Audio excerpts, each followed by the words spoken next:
हमने बनाया है ऐसा पावरफुल महाशक्तिशाली खाद जो पौधे की ग्रोथ को बढ़ाएगा।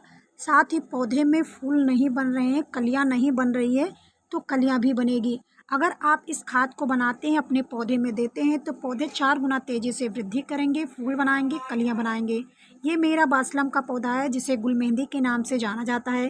फ्रेंड्स, गुल मेहंदी का पौधा अक्सर बहुत खूबसूरत होते हैं। इसके फूल देखने में बेहद खूबसूरत नज़र आते हैं, कई रंगों में पाए जाते हैं। अगर आपके पौधे की ग्रोथ नहीं हो रही है, फूल नहीं बना रहे हैं, कलियां नहीं बना रहे हैं तो आप इस खाद को एक बार अपने पौधे में ज़रूर दें। इस खाद में एनपीके जैसे सभी प्रकार के न्यूट्रिशन पदार्थ पाए जाते हैं जो पौधे के लिए बहुत ज़रूरी होते हैं। मैंने जो खाद तैयार किया है बहुत आसानी से आप भी घर पर तैयार कर सकते हैं और बिल्कुल सरल तरीके से।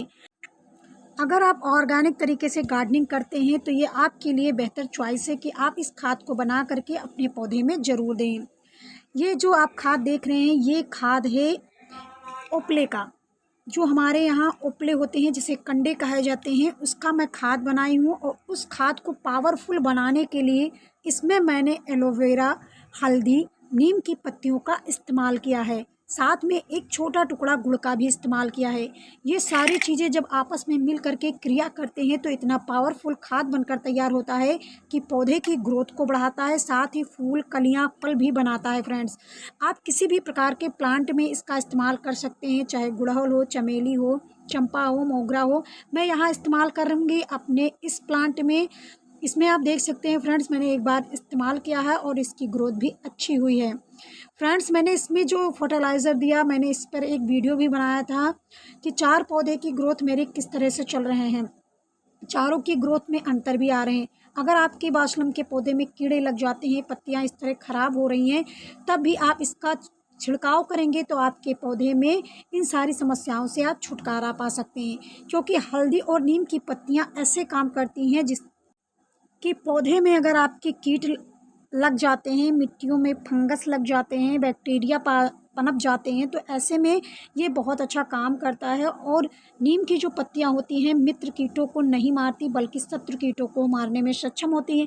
हल्दी के अंदर ऐसे एंटी फंगल के, एंटीबैक्टीरियल के गुण पाए जाते हैं जो मिट्टी की उर्वरक शक्ति को बढ़ाता है, साथ ही साथ मिट्टी में फफूंदी लग जाती है तो उसको भी हटाता है। तो ऐसे में आप इन चीज़ों का अगर आप अपने प्लांट्स पर इस्तेमाल करते हैं तो आपके पौधे की ग्रोथ बहुत अच्छी होती है।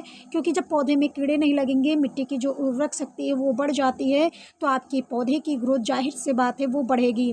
फ्रेंड्स, बासलम के पौधे की देखभाल की बात करें तो कुछ और चीज़ें होती हैं जिन्हें आपको देखभाल में बहुत ज़रूरी से ध्यान देना होता है।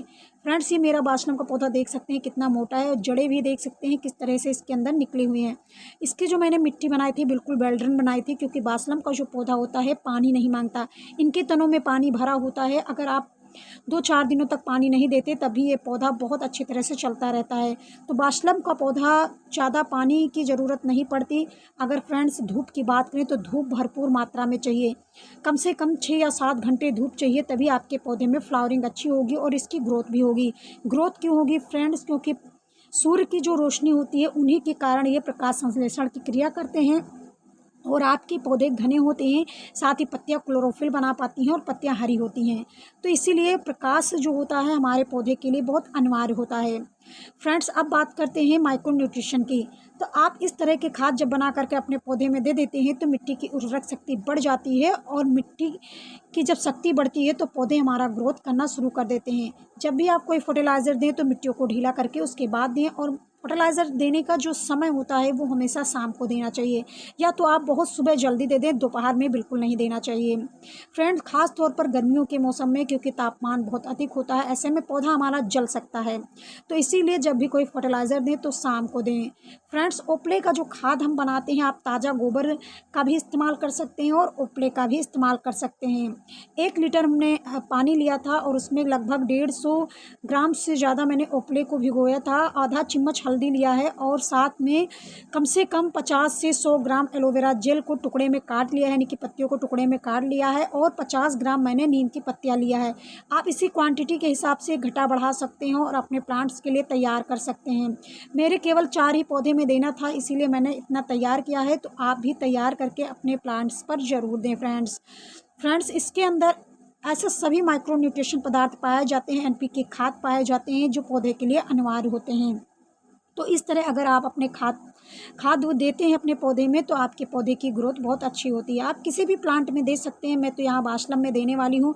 और इसे आपको भिगा करके लगभग 3-4 दिनों के लिए रखना होगा, जिससे सारे जो न्यूट्रिशन पदार्थ हों वो पानी के अंदर घुल जाएँ, और इससे फिर छानेंगे और 3 भाग पानी लेकर के पौधे की जड़ों में डाल देंगे।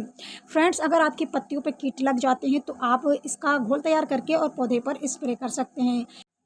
क्योंकि फ्रेंड्स, आधा चम्मच हल्दी नीम का कमाल बहुत अच्छा है, पौधे पर कीटों को सफाया करता है। फ्रेंड्स, क्या आपको जानकारी पसंद आई? उम्मीद करते हैं जानकारी बेहद पसंद आई होगी। अगर पसंद आई हो तो प्लीज़ वीडियो को लाइक शेयर ज़रूर करें, और आप ये वीडियो लक्ष्य गार्डन से देख रहे हैं। फ्रेंड्स, मिलेंगे हम आपको अगले वीडियो में ऐसी ही नई जानकारियों के साथ। फ्रेंड्स, एक लाइक तो बनता है, एक लाइक ज़रूर कर दीजिए, और आपका सपोर्ट हमारे लिए बहुत अनिवार्य है। मिलते हैं अगले वीडियो में। धन्यवाद।